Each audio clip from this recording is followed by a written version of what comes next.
Yo, what up, folks? It's your boy, Professor G. Mark Gray. It is OG Sports Rap here on the network, and we thank you much for joining us at this time. You know, Christmas isn't for another, 3 months or whatever, but I like to personally, at this hour, thank Stephen A. Smith for giving me an early Christmas present. I mean, let's be real for a second. His shenanigans, hijinks, and just outright embarrassing punk-ass behavior. Ain't no way to get around that. And I think that's where I am right now. So I've been trying to be reluctant to, go any farther than I did when I popped off on social media on Sunday. At some point, you would have hoped that this ugly story had gone away. It's not. And it's being amplified by a guy who's supposed to be a communicator who claims that he's now going into the Hall of Fame. And we're talking about the sports broadcasters and cable Hall of Fame or something like that, which is cool. You should take pride in that. But at the moment, you caught up in your feelings because an organization had an opinion about you and they went public. Guess what? That's what you do for a living, all right? And so if you can't take, the feedback that you get from your folk, then maybe you need to be doing something else. And I bring that up because I finally had a chance to take a full deep dive. I'm like everybody else the last 36 hours, seeing excerpts of the Stephen A. interview with Sean Hannity. I'm going to be honest with you. You come off looking like a straight-up coon, similar to your boy over there at 108th Street Baptist Church in Detroit, the one that stole Martin Luther King's speech and used it as a prayer for number 47. You remember that? Well, that's what's going on here. It really is. I'm watching Stephen A. become Bobby Taylor from Hollywood Shuffle. If anybody remembers Robert Townsend's unique story about how an independent actor is trying to come off. Well, Stephen A. has already come off, and now he's going to go to Sean Hannity, Fox News, relentless right-wing bigot, who even chose to take disparaging shots at Joy Reid and Jasmine Crockett, much like Stephen A. So what are you supposed to be? Just sit back and take it, right? And nobody cares about what you're doing with, a deal you're going to sign that's going to get HBCU basketball on television. Big damn deal. I do HBCU basketball games on TV.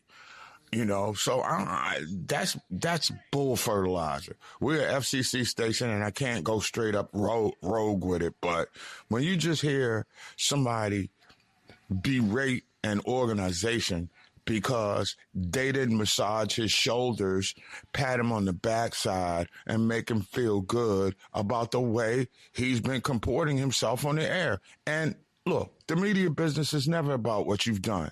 It's about what you've done lately. All right. And what you've done lately, bro, is quite frankly, sell out.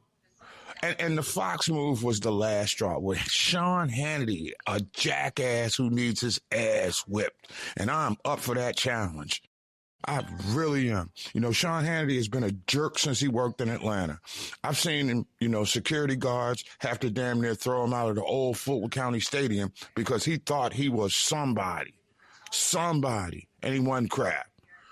And now Stephen A. is jumping on that, berating black people, women in particular, and you wonder why you got that thumbs down award. And let's just talk about that for a second. Thumbs down, okay? It's not like this is some kind of iconic award that's going to, damage your reputation forever, okay? And in many respects, it's like what would I call it? Satirical clapback. It's in the world of satire, like Saturday Night Live. This is a skit. You can't tell me that this is going on because either one thing, you're going to be a tough guy who's a badass, or you're going to be a soft ass and come off like a wuss. And to me right now, this whole notion with Stephen A., like under the covers, nowhere to be seen after the event, he's been popping off on social media, showing up on other platforms. What is the deal? I mean, really, what is the deal? Now, you got a whole bunch of Cinco fans, especially down in Winston-Salem State right now, who want to make him look like the victim, and he is not, okay? And just because, this is the one that got me yesterday. I'm sorry. He says that he took First Take to NABJ for 2 years. And because he doesn't show up this year, he gets the thumbs down award. You have to be a narcissist to say that. I mean, really.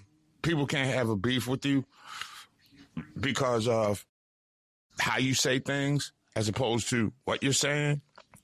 When does he double down on calling out the president? When does he double down on calling Jerry Jones out? I mean, it's ridiculous. He like that old dude in the neighborhood that thinks white is right and just wants to use himself as a tool to show what excellence in a black man is, and he's coming up short.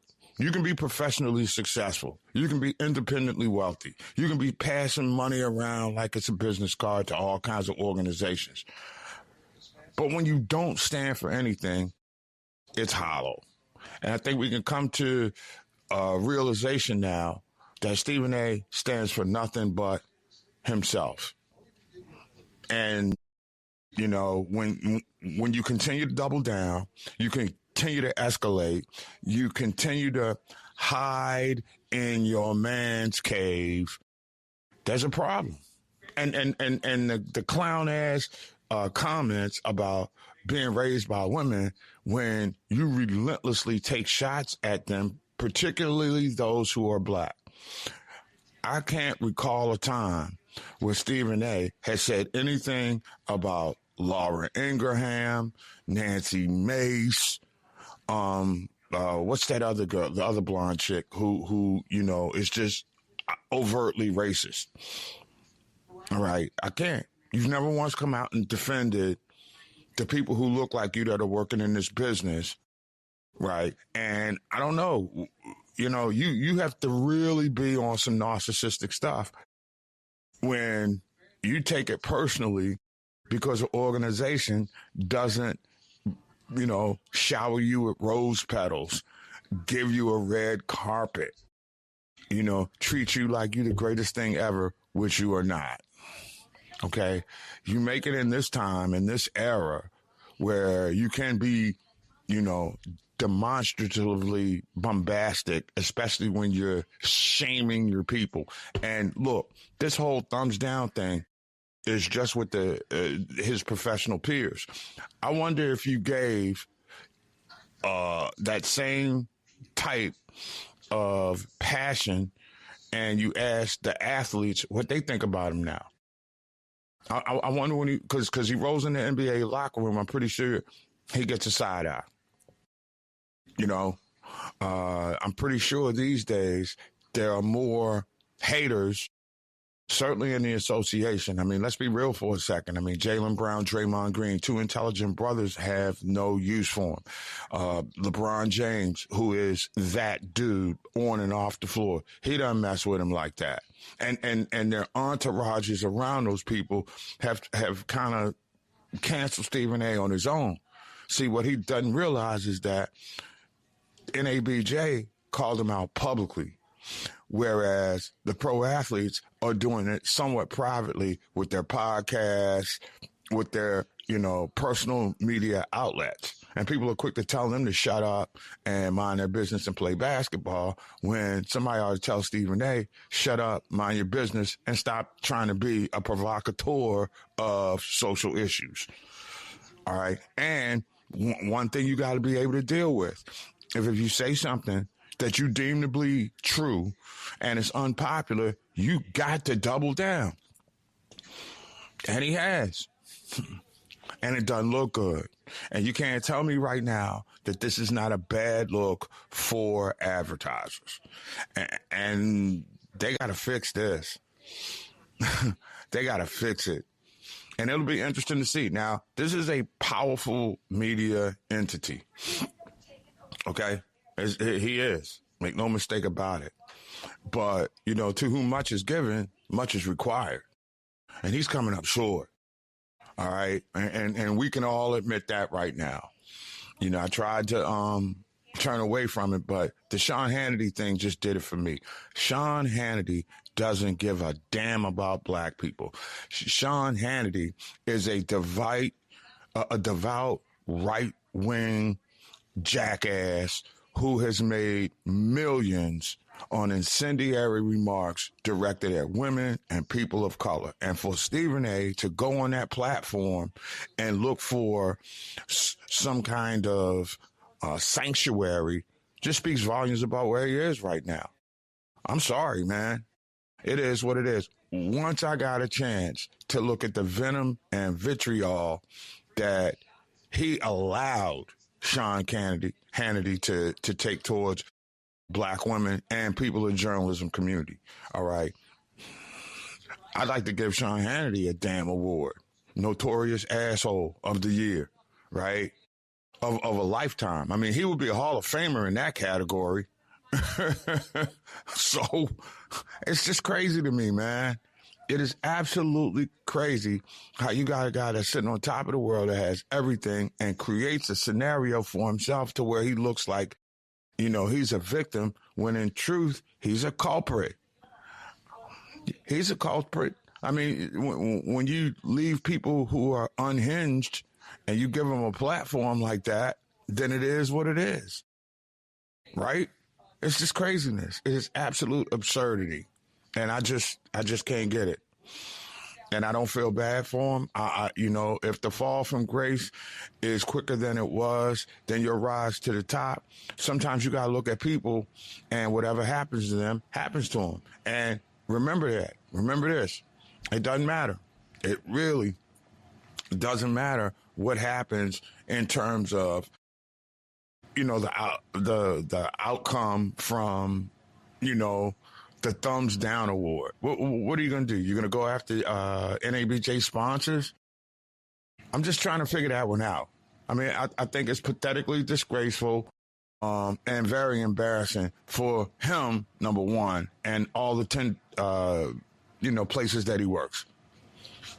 And I'm pretty sure that a lot of his boys, you know, and I'm talking about the Mad Dog Russos and the Hannitys, and, you know, the Jason Whitlocks of the world, I'm pretty sure that they're lock, stock, and barrel in bed with this dude. So what next, Stephen? There you going to buy Blaze?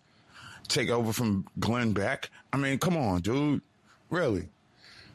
So the time has come. If you're not going to come back and talk about it on your platform, on your show that you grew, then you need to shut the hell up.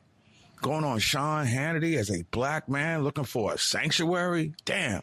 Isn't this the same dude that was also trying to justify the takes of the Tulsa sheriff? You know what I'm saying? I mean, my God. I mean, it's blatant right now. This looks like he was like trying to date a white girl and she cut him off and he's going to take it right out on everybody. And it's just a sad commentary on immaturity, vulnerability, and just being a sissy.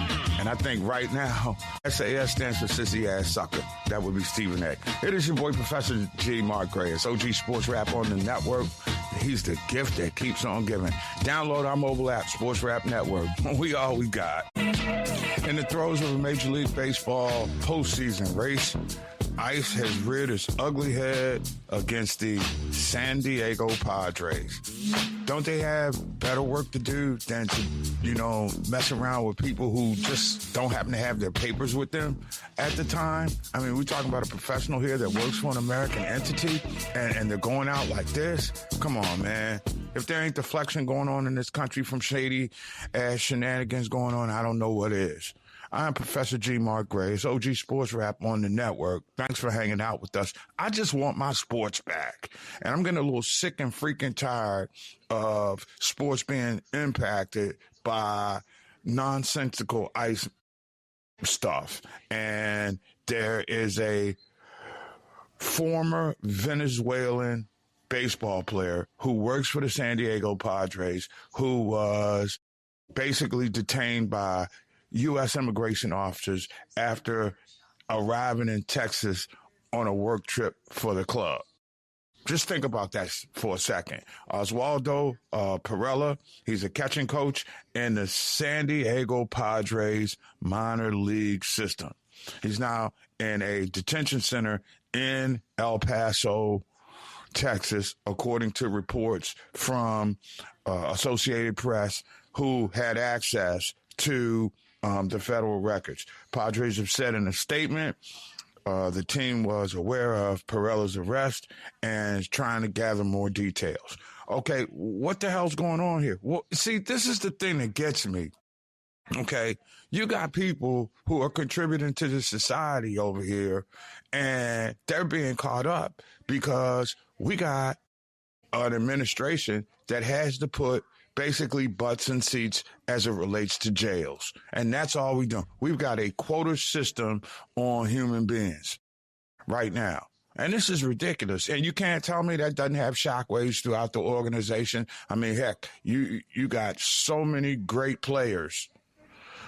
So many great players from foreign nations now. We're bringing in Asian players like Otani. We're bringing in Dominican players. I mean, so many guys from the Dominican Republic and Venezuela, no less. It's like you're sitting here and you're saying, really, these are terrorists. These are people who are not contributing to society. And then you got jackasses like Hegseth and the cronies who won't answer the question, and you can't police them. I mean, damn. Now, this is a guy, Perella, who has apparently lived in the United States for 12 years and followed the law. His sister said that he applied for asylum in 2015. They live in Peoria, Arizona. He's got a wife and 2 children, ages 9 and 4. Both of them are U.S. citizens. What the hell is going on? You know, I don't get this. This is a great American moment of flexing that will not age well. I mean, think about it. It's supposed to be land of opportunity, guy taking advantage of the opportunity. Guy is a productive citizen. You know what I'm saying? He's not doing anything. He's not drug trafficking. He's not human trafficking. He's a freaking baseball coach, y'all. Really? So you want to hold a guy, you know, and take his rights away because of what? What criminal behavior was he doing? What is he alleged to have done? Right? And then the Padres, to me, are blowing this thing up. They so damn scared of fallout from the administration. If people don't start pushing back when they have the wherewithal, then we're going to be flushed down the toilet as a nation. And it's crazy. Now, look, even when the folks at Homeland Security say that he entered the country legally, was granted permission to stay until 2018, then he, quote, overstayed his welcome. He's freaking working. Let's just put that out there. He's working. Right?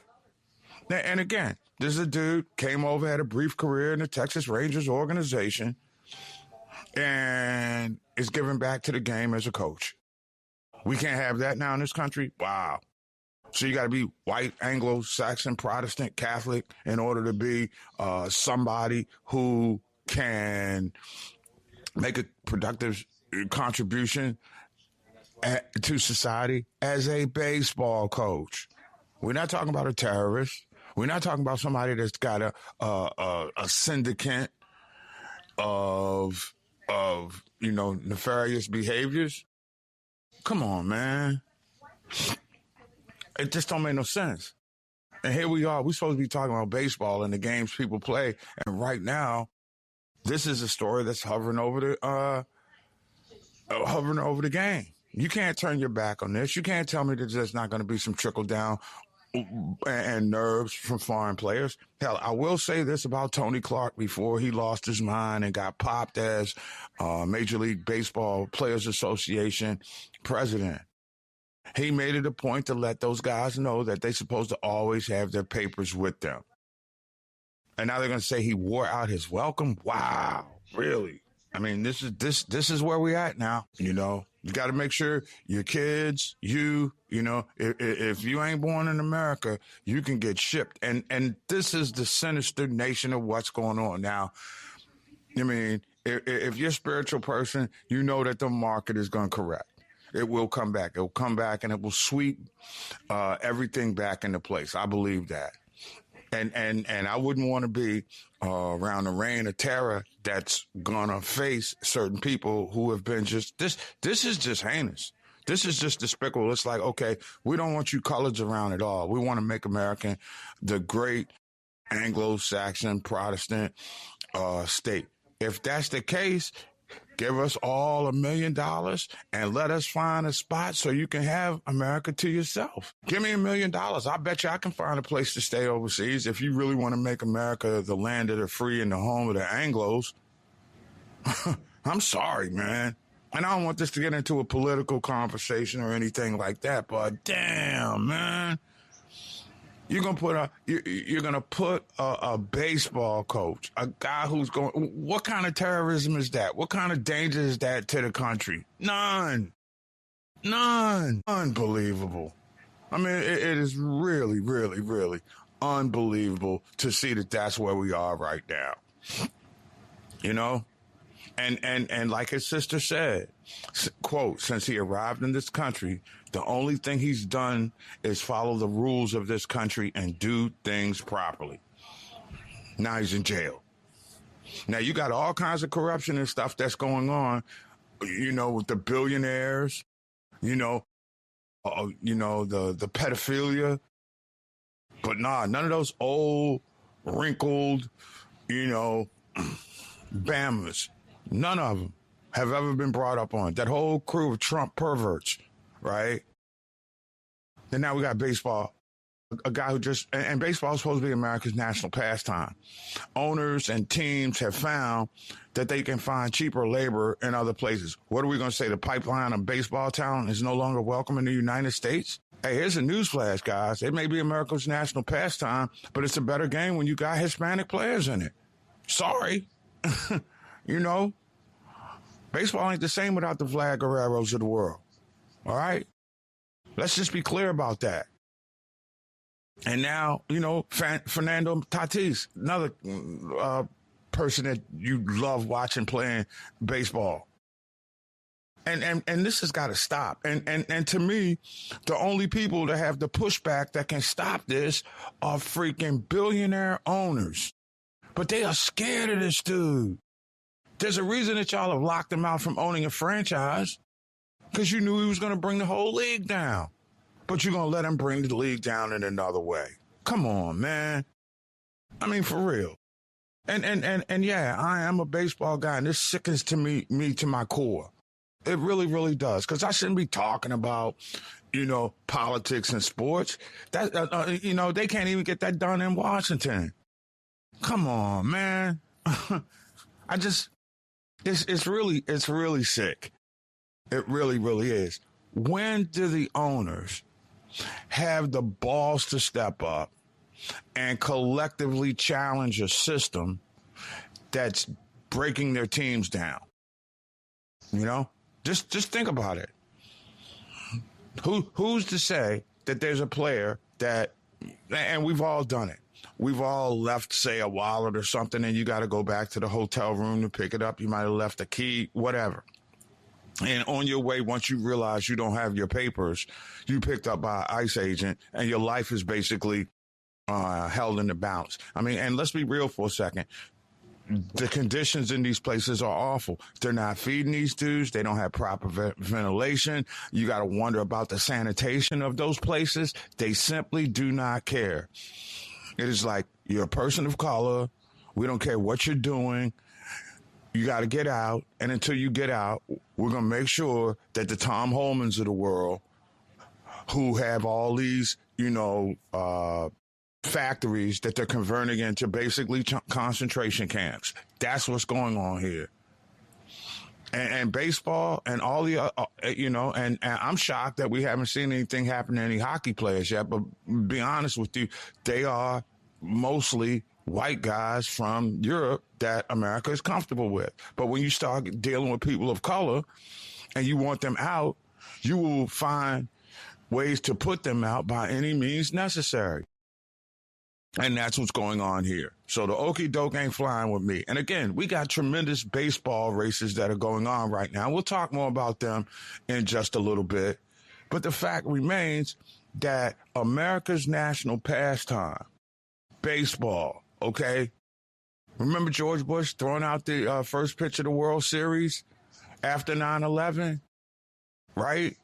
That's baseball, America's game. And now you got ICE agents arresting people. Come on, man. Really? A damn coach. Not a drug dealer. Okay? We ain't talking about any human trafficking. We're not talking about all kinds of malfeasance. And you can't point any finger to what this coach, Dan Perella, was doing, and they're saying he stuck around too long. Wow, we rolling like that now, okay? There was no way to mitigate this, especially when you're not involved in critical behavior, or criminal behavior, I should say. That's what gets me. That really bugs me, all to be damned. And when society holds up a mirror after this administration is done, you're going to see some warts that should lead to litigation. And this could be one of them. I mean, really. A catching coach in the Padres minor league system is being detained right now by ICE agents. Hey, look, and here's another thing, and I'll back up off this subject after this. If you're doing stuff or if these crimes are so heinous, right, then what do you do with the real killers and the real rapists? You're going after people in many respects who are doing positive things, and you're just going to boot them out? You're going to throw them out for no other reason? This is a minor league coach in a podunk town. He ain't no terrorist. Who you trying to kill here?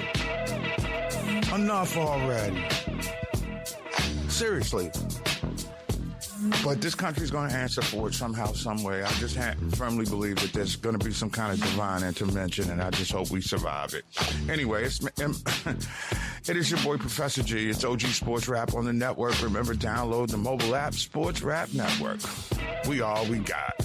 It's your boy, Professor G. Mark Gray, back with you. It is OG Sports Rap on the network. Thanks for hanging out with us at this time. I was out of town when this story first broke, and I really haven't had a chance to offer up any, commentary on it till right now, until I took a deeper dive into what's going on. And I have to put this packet in the WTF file. What the beep? And that brings us to my quarterback in the nation's capital, Jaden Daniels. And sometimes you got to tell mama and them to please shut up. Mama, I love you. Mama, I respect you. But please, please, please don't do this. I bring that to mind because it's a story that, it caught some traction last week. But as it stands right now, and again, I don't have any inside information on this. I've just read enough tea leaves in my lifetime to know when family ego is getting in the way of the potential for generating revenue off the field. And I bring that up because Jaden Daniels now has, his people, let's just say that. His people have made a decision that they want to have a beef with LSU. Now, this is a really interesting situation because if you want to be socially pissed off, I suppose I can understand it. Because here's the beef. Jaden Daniels, the quarterback of the Commanders, is also a Heisman Trophy winner, right? And so at LSU, and I've been, I lived in Baton Rouge, Southern University is there. Admittedly, I'm a Tiger fan. I grew up on Burt Jones the whole bit, okay? So Jaden Daniels, my quarterback in D.C., I'm going to protect him a little bit.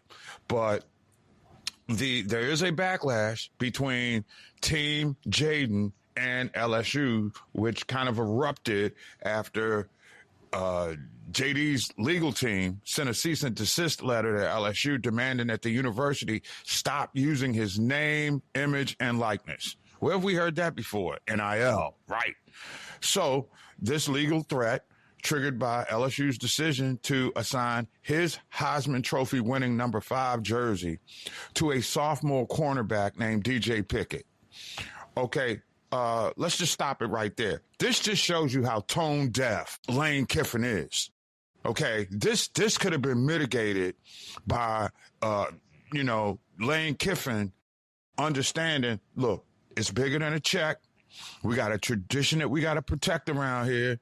We don't need to even rock the apple cart. So let's just take the number 5 jersey off the mix. And if you're JD and his crew, I suppose I can understand how you feel in some type of way. But I think it's a little extra that a team that gave you a second chance and a program and a university, and I'm hard-pressed to pull for any of these money-making powerhouse universities who are SEC schools. But in this particular instance, Jaden Daniels probably wasn't the number 1 pick in the draft or the first quarterback to go off the board, right? Had it not been for LSU. I mean, really, Jaden was pretty good under Herman Edwards at Arizona State. They weren't winning anything, all right? And then he goes to LSU. He becomes a star, makes his way to the top pick in the draft, right? And at the end of the day, we've seen the flashes of brilliance that would lead one to believe that if he stays healthy, not only can he be a championship-winning player, he can also be worthy of, Hall of Fame status. I mean, Jaden Daniels, when healthy, is that damn good. But here's the deal. When you don't have actual legal claim to the jersey number itself, then sometimes you need to stand down. And this has created a backlash against Jaden Daniels that has nothing to do with him on the field. All of my folks who are out at training camp are telling me right now that Jaden Daniels looks really, really good. He's got the pep in his step. His arm is accurate. I mean, by all accounts, this kid is having a solid camp. This kid, many people are thinking, can be an MVP this season. So why would the family do this? What do you gain from it? And now, and we all know that the moment that you step out of line these days, the trolls and social media from a variety of different places are going to come around. And I mean, it's been like crazy stuff. I mean, some of it has actually been hilarious, too. The folks in Baltimore would be right there to get in. Seriously. After hitting a 2-run home run, the team posted that they went from 4 to 6 runs out of respect for Jaden Daniels to bypass the number 5. See, that's just the kind of stuff that starts. See, now he being clown because of his family. Your family ain't supposed to put you in a situation where you getting clowned, unless it's my family, but that's a topic for another show. In minor league baseball, the official MILB account joked that a postponed game between the Syracuse Mets and Jacksonville Jumbo Shrimp, these are their names, I don't make this up, the Syracuse Mets and the Jacksonville Jumbo Shrimp would resume at exactly 5:05 in the fifth inning, asking if that was okay with Daniels. I can't make this up, y'all. I can't. I can't. Even the Angels get in on it. The team talked about Gene Simmons, the former Kiss band leader, whatever, they said that he'd be throwing out a ceremonial first pitch, claiming, quote, he had to throw a fifth pitch, but we had to say no out of respect for Jaden Daniels. It is crazy how the trolls are clowning Jaden Daniels for stuff that was outside his realm. And so he has to block that out, and he's focused on it. His team did it. But see, his mama did that same stuff last time, and I'm a parent too. And one of the things you don't want to do is get in the way of your kids when they got to perform. And this is getting in the way. Same way mama got in the way when they was at the NCAA tournament, Jaden and Juju, what is Juju Watkins, the young lady that tore her knee up before going into the NCAA tournament last year. They looked to be having a conversation. They looked like they might have been attracted to each other. And then the next thing you know, you see mama coming along and she's sitting in the middle in between them. Look, I ain't going to try to tell nobody how to raise their kids. I will tell you when you making your kid look bad. And Mama Daniels is making her kid look bad right now. This whole team clowning, and it gets even better. I mean, just Cleveland Guardians beat, they had a 6-1 win, and then they post 1 by 5 because we're not scared of Jaden Daniels. Cleveland trolling you. With all due respect, Cleveland, you ain't in a position to troll nobody. I mean, when your town is known as the mistake by the lake, right? And you got fodder to clown somebody? Come on, man. Cleveland, home of the Browns. And you know what color crap is, right? It is brown. It's just ridiculous that you would put your kid out there on blast like that. And so LSU had to respond to the incident. Okay. And again, we're talking about this stuff, and in about 10, 11 days, we're going to have meaningful tackle college football. But LSU has added to the tension by posting a practice highlight clip of DJ Pickett making an interception and celebrating while wearing the number 5 jersey. Just think about that. Fans and analysts have all interpreted it as a definite silent clapback from the university. But again, it goes to Lane Kiffin. A guy in his first year after taking over for Brian Kelly, defending the school's decision, explaining that Pickett had been firmly promised the number 5 jersey during his recruitment and that the school intended to honor the commitment. So it just goes to show you, it is about what have you done for me lately, as well as what we're banking on you to do. So to me, after clowning Jaden Daniels, and maybe I'm, so caught up in the feelings about how this whole scenario is played out. Okay, because first off, Lane Kiffin shouldn't have been tone deaf to a quarterback who won a Heisman Trophy at that school. And if you go around there, it's a sacred place where all their Heisman Trophy winners and great players are. They all have a statue. The big Mike the Tiger is in a cage living a lot better than some of the people in the third ward of New Orleans. Let's be clear about that. They love their football in Louisiana. That's where I got my penchant for college football. When I was a little boy living in Baton Rouge, I was a fan of Burt Jones. Okay? Burt Jones got a plaque out there too. I think they retired his jersey. They retired Joe Burrow's jersey, but Joe had won a natty. So of course you lock up that number and say for all time. But this is just an egomaniacal distraction that has nothing to do with the quarterback in D.C. as much as it does the ego of his mama. And see, that's the problem I got with D.C. right now, man. Y'all make people off the field superstars, and that takes away from the guy who's taking the hits on the field. So now you got Jaden Daniels trying to avoid pass rushers who are trying to knock his block off. You've killed off a revenue stream for a number that you should rightfully have, right?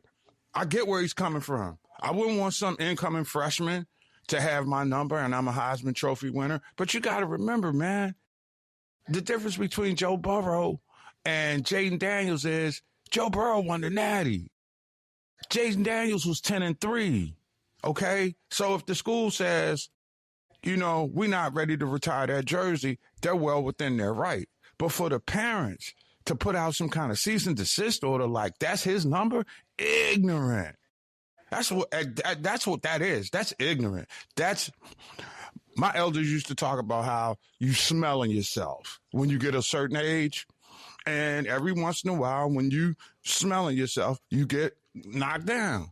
And that's what's happening with Jaden here through no fault of his own. This is a dude who's relentlessly worked out so that he could be ready for the start of the season. This is a guy who's trying to learn a new offense. Okay, you got a new offensive coordinator with all the distractions. And see, this is what the team of people has to start understanding. You don't have a product unless the kid is ready to play. How is he supposed to focus? Now, granted, he's in an insulated environment. His coach loves him. His offensive coordinator is, thrilled with him. He's a model citizen. Everything that you want to play. And I thought as far as LSU was concerned, maybe they dropped the ball, maybe they didn't. But the arrogance of Team Daniels, which is not a reflection of the player. See, that's the thing that gets me.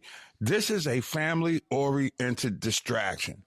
I guarantee you JD had nothing to do with it because he's focusing on the game. You listen to the kid talk. He's a football junkie. That's what he does. That is his drug. And y'all have created an unnecessary barrier to his focus. And one thing about parents, you're supposed to put your player or kid in a position to win. And this type of distraction is a barrier to overcome. And it's an unnecessary barrier that doesn't even need to be there. So thanks, Team Jaden Daniels. You kind of blew it this time. I'm Professor G. Mark Gray. It's OG Sports Rap on the network. Remember, download the mobile app, Sports Rap Network. We all we got. And we roll into another hour. It is OG Sports Rap here on the network. I'm Professor G. Mark Gray. I spell it Mark with a K, Gray with an A. Thank you so much for hanging out with us as we continue to move this ship along here. And as we continue to move, so too do we inch forward on another weekend, week number 3, believe it or not, of NFL fake football. I'm sorry, preseason. Somewhat meaningful tackle football, as I like to refer to. But I will say this. The camps have now started taking shape. And, I'm that dude that really doesn't look into preseason as anything more than it's like the laboratory assignment before you take your final exam. For those of you who know stuff about that, you go into the lab, you do a project, and then you have to answer the paperwork, the questions with multiple answers, that type of stuff going on. And there's a lot of that's going on around the NFL right now. Good news and bad news. And one thing you start noticing about as you get later in the camp, you would figure that there would be few non-contact injuries, but try telling that to the New York Jets, who are going to need their running back, Breece Hall. Breece Hall, one of the better running backs in the game. I definitely would safely put him in the top 10, and he has the potential to move up into that 5. Physical back, speed to take it to the house, the whole bit. But he's now being sidelined for 2 to 3 weeks because of the proverbial groin injury during practice. Why is that a big deal? Okay. Groin injuries don't have necessarily a legitimate timetable, okay? Because you can be walking around and haven't done it, and there's no pain like it, okay? And then you're feeling that, okay, we made the move, I'm back, I'm healthy, I can go out there, push myself and extend it, and then what happens? You end up pulling it or tearing it again. New York's a cold weather town. Okay, it's going to get colder in October, November, and December. All right, it's just like that. At least they got a reasonable facsimile of terra firma, grass and dirt inside the MetLife Stadium, which was, I might add, the home of the World Cup final, for what it's worth. But Robert Saleh says he's going to be out for an extended period of time, and that's devastating on a team who has got questions at the quarterback position. And what could ever go wrong always seems to go wrong with the Jets.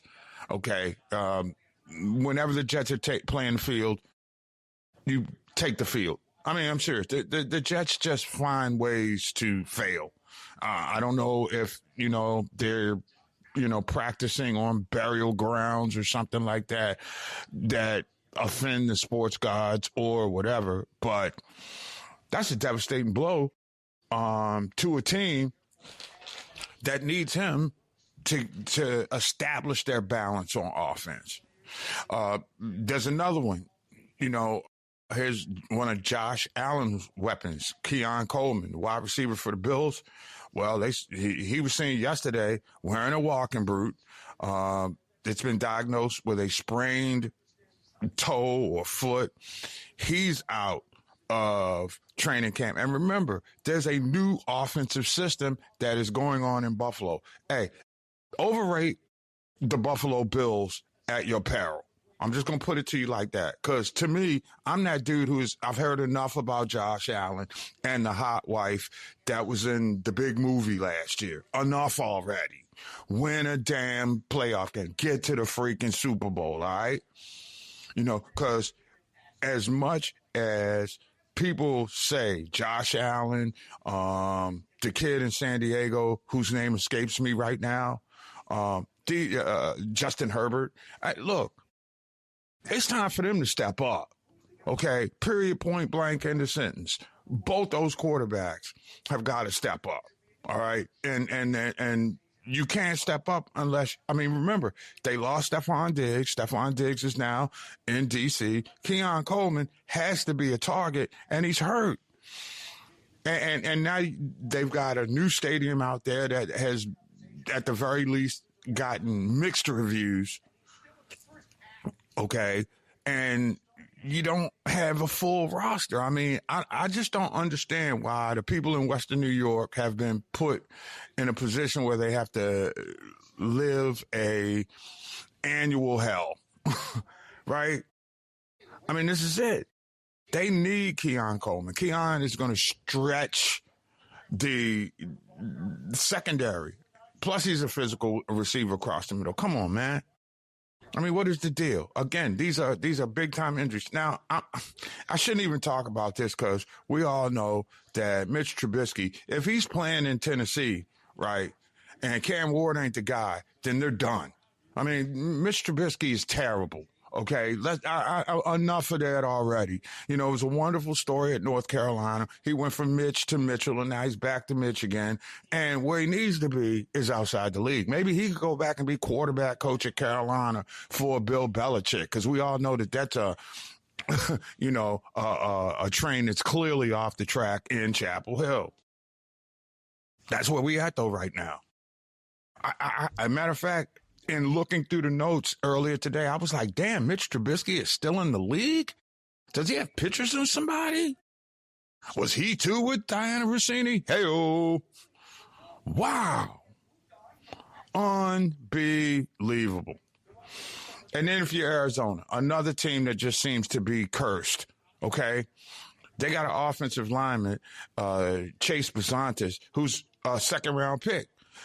You pick a second-round pick at the offensive line position, and you're in Arizona, you're expecting him to make the team. This kid is out for the season. tore his MCL in his preseason debut. Arizona and Buffalo, proving that they can get to the Super Bowl, but can't get any farther. It's just crazy. And you still got these quarterback dramas around the league. I mean, we 3 weeks into camp, and it just shows you the dysfunction of the franchise in Cleveland, where Deshaun Watson is splitting first-team reps with Shedeur Sanders. And you got a rookie NFL head coach.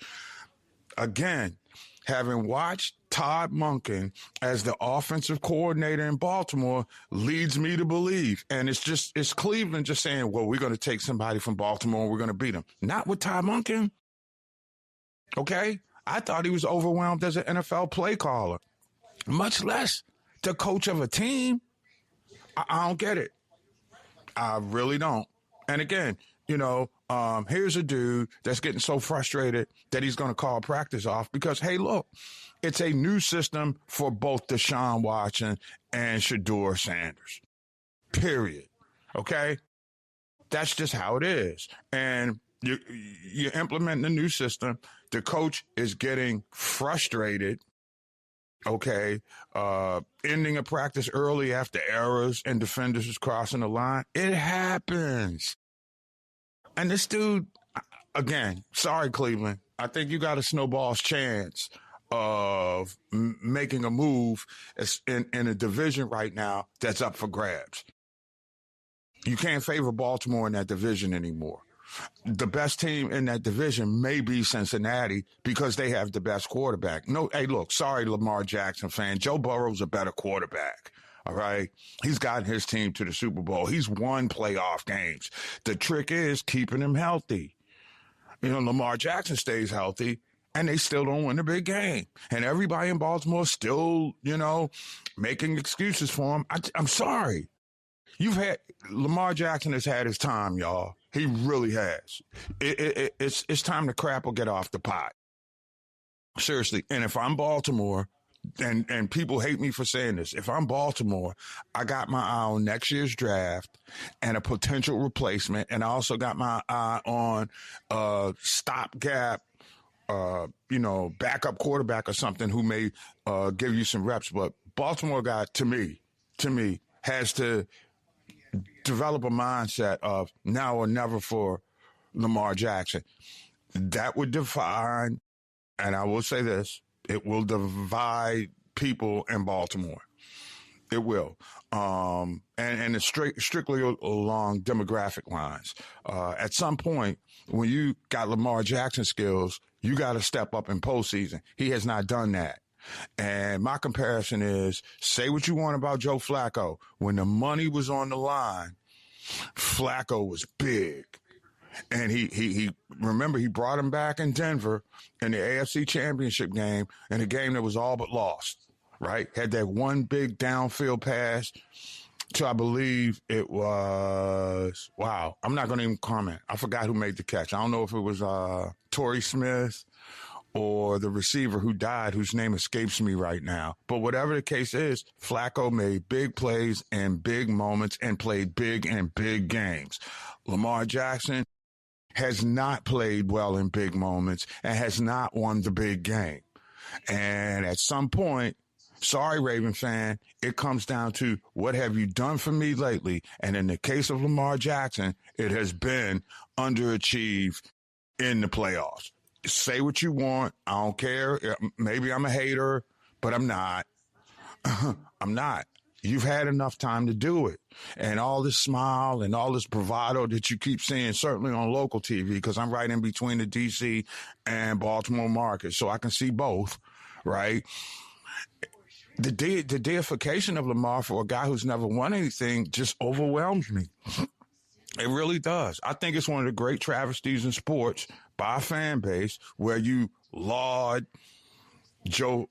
Lamar Jackson, who can't get to the big show, but then Joe Flacco has an MVP performance in the Super Bowl, but you're going to say that that the reason that the Ravens won their last Super Bowl is because, they had the defense. Nah. They also had Jacoby Jones. who I was thinking of, who also ran, I guess, a punt and a kickoff back in that game. It was the perfect storm. But the bottom line is, were it not for Flacco playing big in that Denver game, we ain't even having this conversation.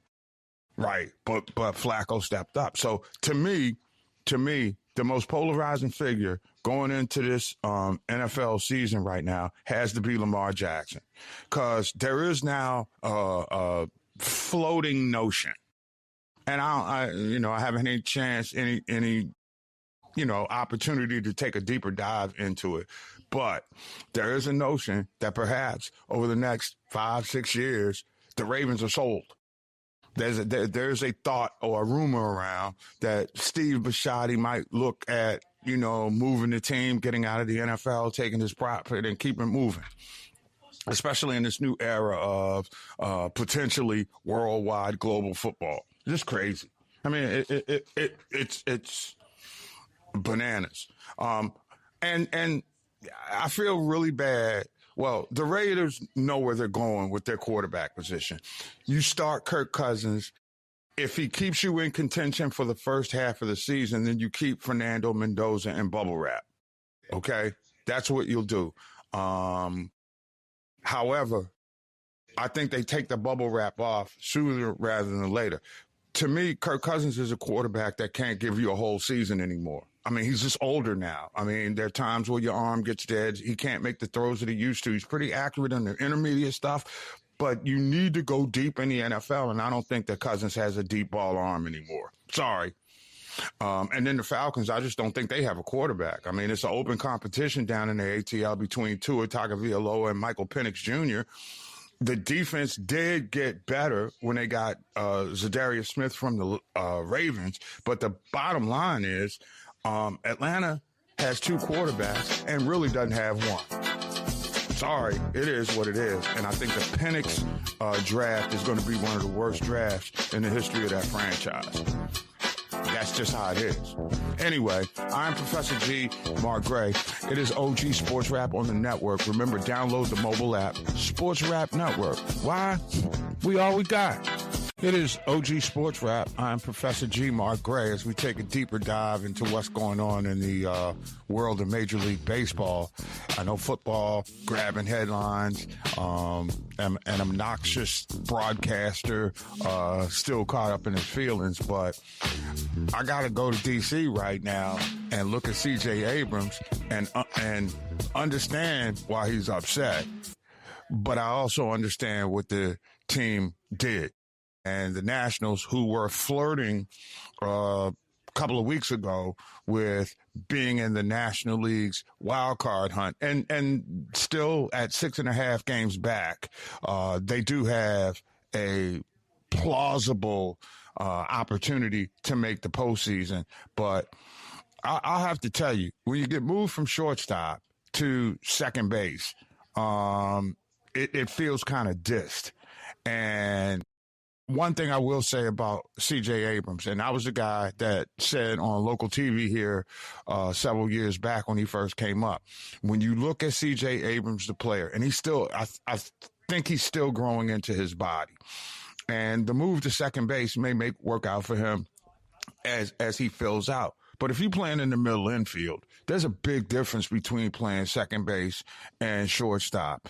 And for them to make a move like this in the throes of what still is somewhat of a playoff hunt, it's amazing to me. Now, the Nationals, if they are going to make the playoffs, they're going to have to jump over the Marlins, Cardinals, Reds, and Pirates. That's just to be at the last spot getting in, where they will be battling with the, I believe it's the Arizona Diamondbacks right now. Now, I'll say this, okay? The combination of James Wood, the outfielder, and Abrams, between them, they have hit 58 home runs. Wood with 30, Abrams with 28. They've got enough offense, seemingly, to make a run. But it'll be interesting to see how CJ bounces back, because this is a blow to the ego when they move you from shortstop to second base. It's to say that, and quite frankly, CJ Abrams has been inconsistent defensively. Offense has never been the problem with him. And I thought, and made this bold declarative statement on local TV here, that I thought that at some point in his career, you'd see C.J. Abrams with Cal Ripken power that he already has. But he also, I thought he had the kind of range that would put him in the rarefied air of Ozzie Smith. That was an overstatement. So CJ moving to second base is certainly better for the team. But the question is right now, okay, how do you deal with a guy that wants to be paid shortstop money when his contract is up? And let's be real for a second here. Shortstops make more money than do second basemen. Okay. And I have no problems with it. But here's what the deal is. The Nepo babies can run the NBA. They not running Major League Baseball. And one thing about C.J. Abrams, he is represented by Rock Nation Sports. His agent, Mike Sanders, admitted yesterday that his client is, quote, not thrilled, end quote, about moving off shortstop. His agent also said that Abrams still views himself as a shortstop, a short-term and long-term, and he intends to spend his offseason training to get back to position at shortstop.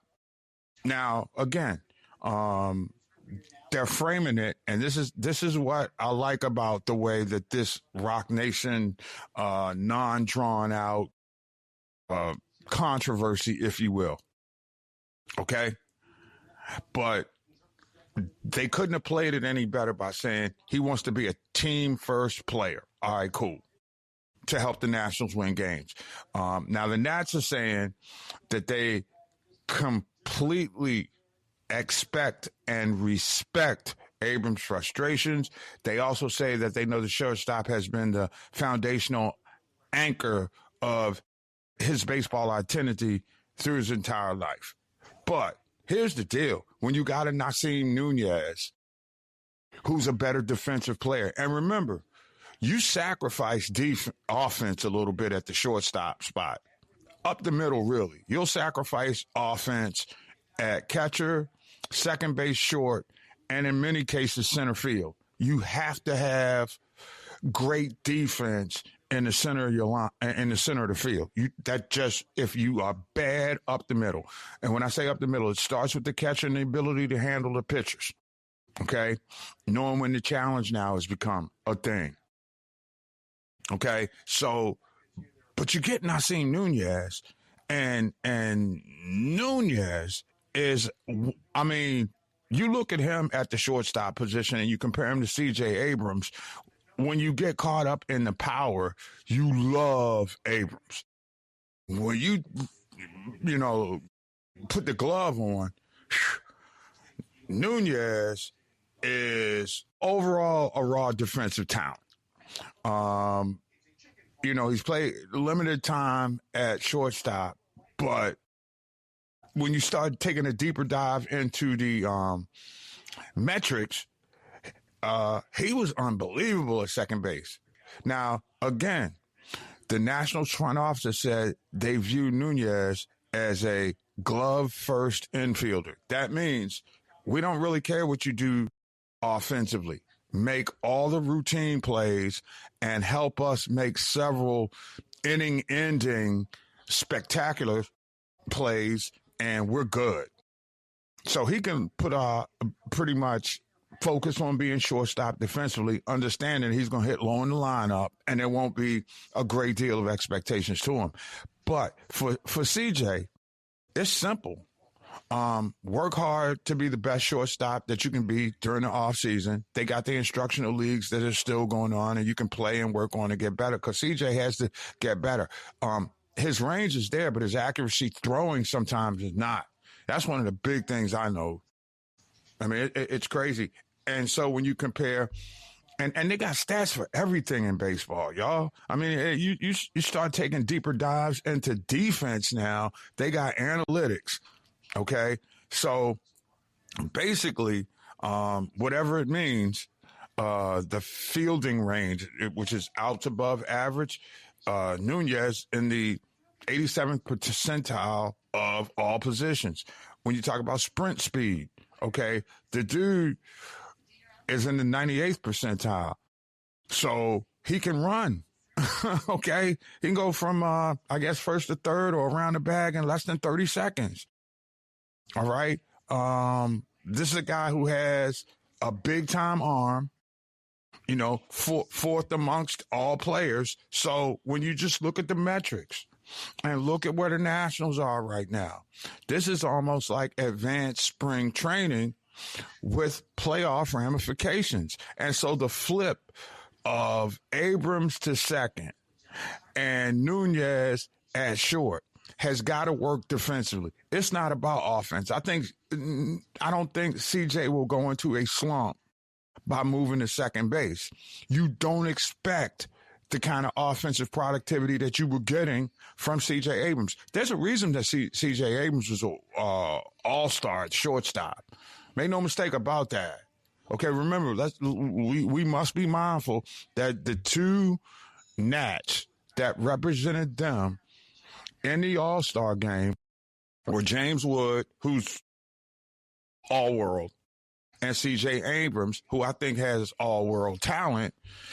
If whatever's going on in his head can finally be corrected, for lack of a better term. Now is he a cancer in the locker room? Not by any stretch of the imagination, but he's had some bad moments. I mean, the blemish on his baseball character will always be the night that he got so drunk that he stayed up and played.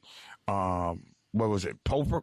It was either poker or craps, whatever he was doing. He was at a casino in Chicago, passed out, didn't get any sleep, then went to the ballpark, and everybody knew he was struggling.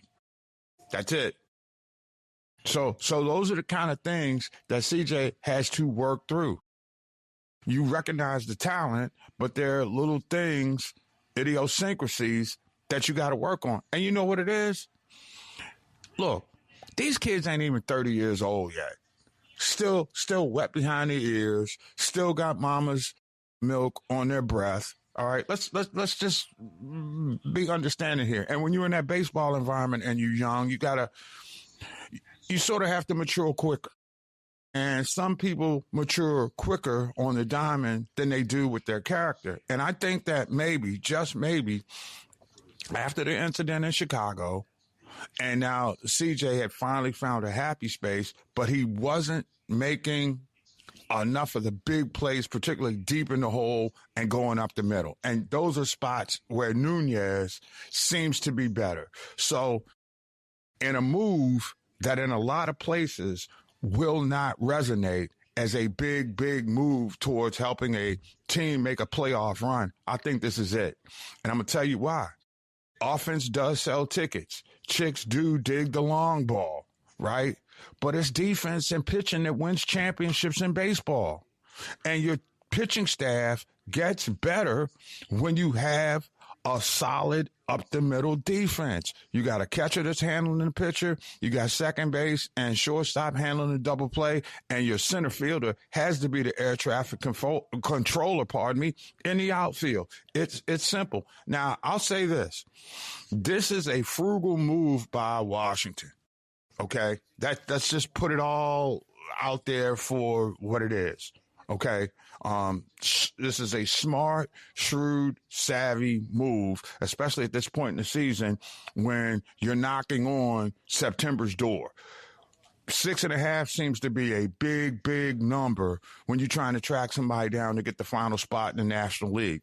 But if you're going to make up that space, your pitchers have to give you at least 18 outs, the starters, that is, and your bullpen has to be lights out. And your bullpen is lights out when your defense is better, okay, especially in late game situations.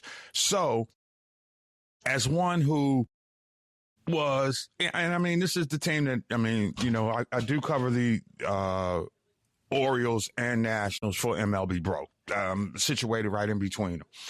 And I don't think Baltimore is going to make the playoffs. I'm a little miffed at what happened with the Adley Rushman thing, especially when I'm seeing him go to Boston, settle in with that pitching staff, which is great. And now he's taking advantage of that short right field porch and going off in ways that we've never seen him. But I'll get over that. Okay, we will be fine. I'm anxious to see how this experiment in Washington works. I will say this. It has to work for Washington at second base because you don't want C.J. Abrams as a commodity to fall in value. And that's the only beef that you can have with him right now is his defense. He's fast. He can steal you some bases. He's a tremendous athlete. Make no mistake about it. He just has to get better with the nuances of the game. I'm expecting him to come back next year and take that shortstop position away from Nunez. That's going to be a really interesting battle between guys who, as a collective, can do an outstanding job at playing defense up the middle. And you got to have that. Championship teams in baseball are won up the middle.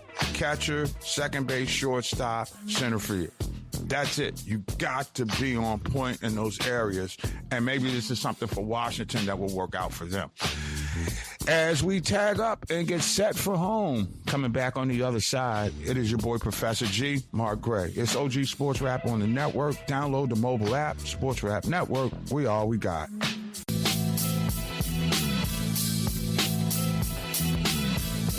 As we get set to tag up and head for home, this is the last call, so we're not pouring anymore. Smoke them if you got them, and if you're smoking, do it responsibly. And, enjoy the party as we head towards the finish line here. OG Sports Rap continues here on the network. I'm Professor G, Mark Gray. And interesting conversation I ran into this morning, so I had to take a deeper dive to it a little later on this afternoon. And apparently ESPN's Louis Riddick has been misquoted, quite frankly, by a lot of people who says that he wants to basically abolish the it's been a recent thing. The NFL joint practices where one team will roll into another town. They'll practice for 2 or 3 days together before a preseason game, and they'll ultimately have fights. And that's what happens. I mean, you got dudes, highly testosterone-based, charged up individuals who are playing for the right to move on in a vocation that they love enough to death. Okay, let's be clear about that. We've seen so many Parkinson's and ALS cases that, the fewer the hits, the better you should be able. But I will say this. There are a lot of players who are publicly calling for the end to the sessions because of the rising injuries and basically brawls that start out, which lead to chaos, quite frankly. And so this morning, I'll give Louis credit where credit is due for making it clear that he is tired of the debate that we're hearing right now to abolish joint practices. Now, here's the deal. One thing about football, to get ready for the season, you have to hit people. It's a violent game. So you almost have to practice violence to be able to deal with violence, right? Now, one could make a compelling point that, like Riddick said, joint sessions are a critical tool for coaching staffs.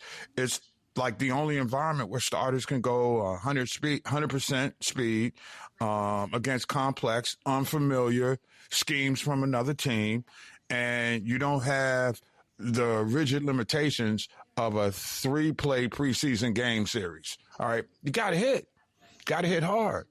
And remember, that's what happens while you're sharpening your blade for the season. Now, here's the big deal.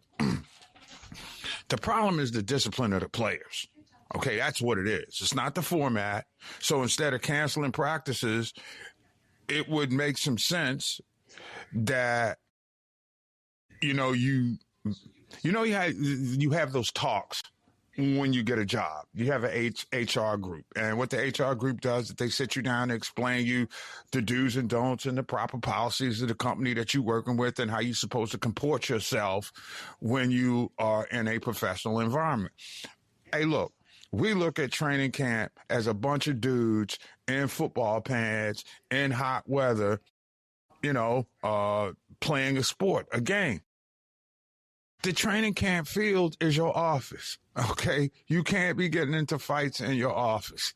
You just can't, okay? I'm sorry. So you need the evaluation in a highly competitive format so that you can get a real sense of what you got from each and every player before you cut him or you keep him. That's it. Now, dudes, I'm going to use Lewis's term. He called the dudes that are starting fights idiots. And when you start looking at the ramifications of how many star players are getting injured and being sidelined for significant amounts of the season. I mean, let's be real for a second. Yeah, it's a 17-game schedule. But if you sideline for, say, 2 months, like Jordan Tyson is right now, the wide receiver that came out with all the bells and whistles and everybody expecting him to be that dude, he got a severe hamstring injury during a joint practice with the Jaguars. Okay. Puka Nacua of the Rams right now is currently dealing with lower back soreness after colliding during a joint session with the Cowboys. To me, Puka's injury doesn't rise to the level of Jordan Tyson's injury because Tyson is out 2 months. That thwarts him getting in shape and being prepared to play. And then you're going to have another month to wrap him up. He is not a factor for the Saints until October at the least. At the earliest, pardon me. Let's be. And then, you shouldn't come out of there. You shouldn't come up out of these workout sessions with the loss of critical players for an entire season. But it is a fine line now. I just think about it. The wide receiver for the Bucks, Emeka Egbuka from Ohio State, a rookie who needs reps. What happens?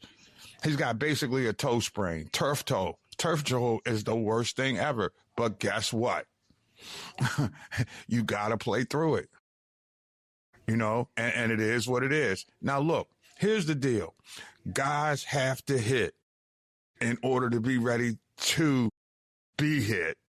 And that's what the NFL is about. So you can't really dumb down on it. But, I mean, when you got the heat of competition, and it's one thing to be competing against guys who wearing your colors and you trying to beat them out of a job.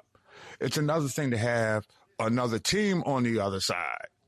Okay? That's where I am with the whole notion of these joint workouts. I used to think that they were money grabs. I don't know if the people are being charged, but at some level, you cannot have an audience around the deal that went down between the Cowboys and the Saints in California. All right. The practices just simply devolved into multiple full squad battles, throwing punches, ripped off helmets. There was one Saints player who pulled off a WWE move with a full body suplex on a Cowboy player. And it's crazy. It's just, you cannot have that type of behavior. And with football being such a disciplined oriented game, you cannot have players going out there, losing their minds, getting caught up in their feelings in a practice setting. I could dig it if it was the game. I could understand if it was a meaningful game, a game that counted in the standings. One could also make a compelling argument that when your job is on the line, it's a big, big moment for you to inflict the pain first. But it's not working. First off, the league is going to have to figure out a way to protect their property. And their property is the players. This is where we are right now. Okay, you're overextending them during the season. You're extending them too far when they're not ready during the postseason workouts, and you got these OTAs and what have you during the course of the season. Where are we going with this? Does it make the play any more competitive? I mean, I know coaches like to have as much tape and evaluation opportunities as possible during camps so that you'll have a perspective on how you're going to set your things up going into the season. But I don't understand why dudes can't keep their composure during training camp. And my thing is this. You might have to have a cut clause. If X number of fights, you're cut. Period, point blank, end of sentence. You start shipping people, I think they'll get the message. And NFL players, and really, we all know it. NFL is a violent sport. It's a collision sport. Okay, no place for soft dudes there. But the adults in the room, can't allow dudes to just be hauling off and fighting each other. And in the deep recesses of their soul, there are some coaches who like to see that too, and will agitate and create a scenario where things have gotten so intense that you have people going over the top. That is what happens. I'm sorry, I don't make the news, I just report it. So it'll be interesting to see what direction that the NFL goes in, because between joint practices and international games, I'm not quite sure the league has the best interest of their employees. Or, I hate to do this, you got employees or you've got basically their cattle, right? Treating them like animals. No place in the game for it. Respect, because after all these beatdowns you take in practice, you end up seeing people like Roger Craig who've got ALS, Parkinson's, what have you, passing away. Come on, man. You got to hit the tackle, but you shouldn't be punching anybody in a fight circumstance. Most of the time, if you fight in your place of employment, you will get fired. And I understand this is a different corporate experience, if you will, but it is what it is. And which brings me to another thought here, and that is with the NFL expanding to Europe, more international games. Interesting to note that a story broke yesterday where NFL Commissioner Roger Goodell says that he's absolutely certain, basically, that the NFL will eventually establish permanent franchises outside the United States. Now, my question is this. If you want to expand the game and make it like the NFL EuroLeague was back in the day when you had Frankfurt and Berlin and London and all that kind of stuff, that's fine. It's not going to work going across the ocean. It's just not. Okay, this will be a bad team, and you can't have a multi-team European division, because the commissioner said that there will be international teams, hinting that the league will not just stop at one overseas club. And to solve extreme scheduling and travel headaches, Goodell says that they're creating a full 4-team European division that makes operational sense. But to me, for the fan, it makes no sense. I mean, it's bad enough you're already taking one game away from the fan who's purchased season tickets. You take a home game away. Now you're going to have U.S.-based teams traveling to Europe once per season to play multiple games in a single block. Come on, man. That's crazy.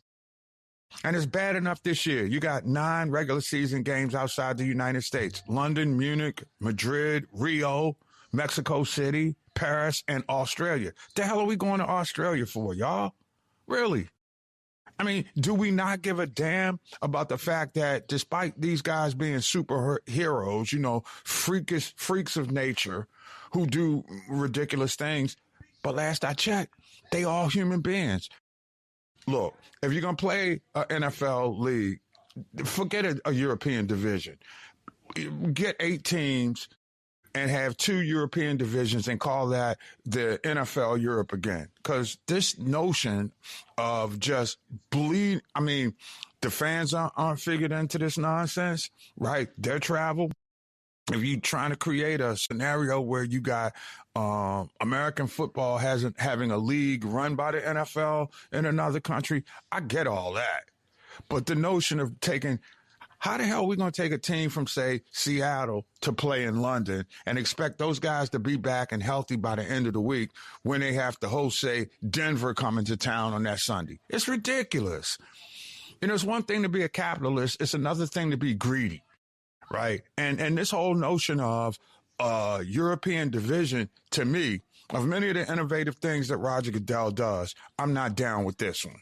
If you're going to have a European league, stage a European league. The time zones, the TV thing, it's just a bad look.